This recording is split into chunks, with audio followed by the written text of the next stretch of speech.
Hello friend, नमस्ते, प्रणाम। आज मैं आप लोग के बीच में बहुत ही प्यारा सा गीत लेके आई हूँ, गारी गीत। अगर गीत पसंद आए तो प्यारा प्यारा सा कमेंट करना और चैनल को ज़्यादा से ज़्यादा सब्सक्राइब करना।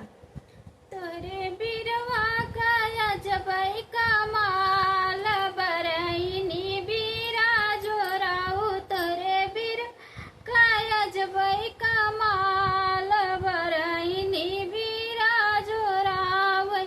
ऊ बिरवा ऊंचाई दुल्हे का बहिनी, ऊ बिर ऊंचाई दुल्हे का बहिनी। अरे कुछ तय गर्भ रही जाई बरनी बीरा जोराओ, अरे कुछ तय गर्भ रही जाई बरनी बीरा जोरा।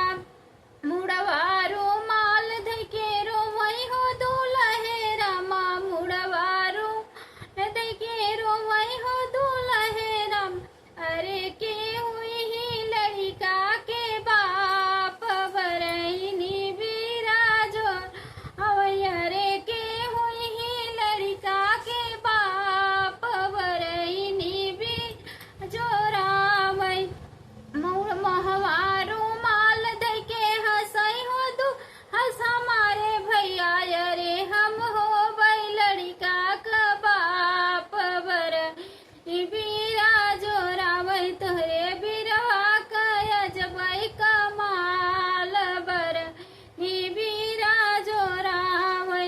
ऊ बिरवा ऊंचाई समधी का बहिनी, ऊ बिरवा ऊंचाई समधी का बहिनी। अरे कुछ तय गर्भ रही जाई बरईनी बीरा जोराऊ, कुछ तय गर्भ रही जाई बरईनी बीरा जोराऊ।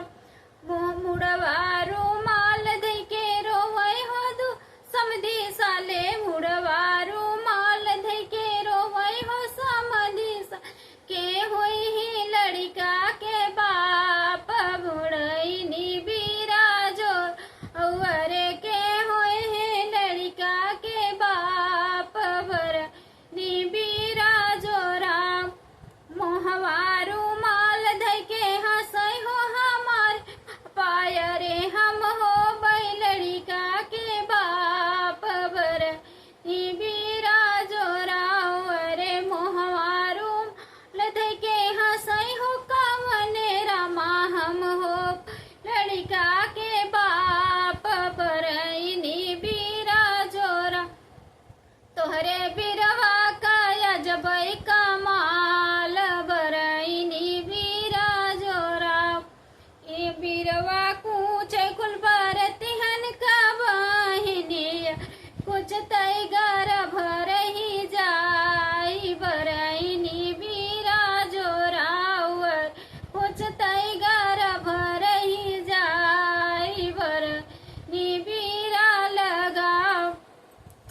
मुड़वारू माल धके रो हो बाराती साले, मुड़वारू माल के रोवई हो बाराती साले के होई ही लड़का का बाप बरनी बीरा लगाऊ, अरे के होई ही लड़का के बाप बरईनी बीरा लगाऊ। मोहवारू महल धके हंसई हो कवने रामा, हम हो लड़का के बाप बरईनी बीरा जोराऊ, अरे हम बई लड़का के बाप बरईनी बीरा लगाम।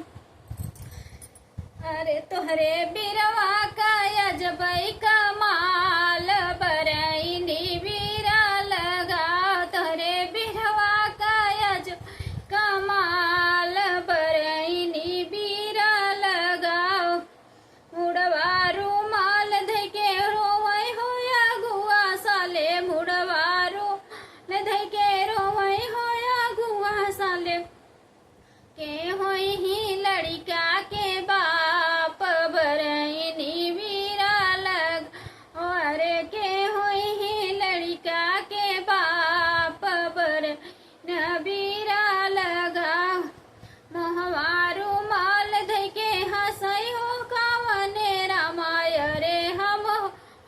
लड़का के बाप बरहिनी बीरा लगाओ। अरे हम हो बई लड़का के बाप बरहिनी बीरा लगा। तोहरे बिरवा का अजबई कमाल बरहिनी बीरा लगा।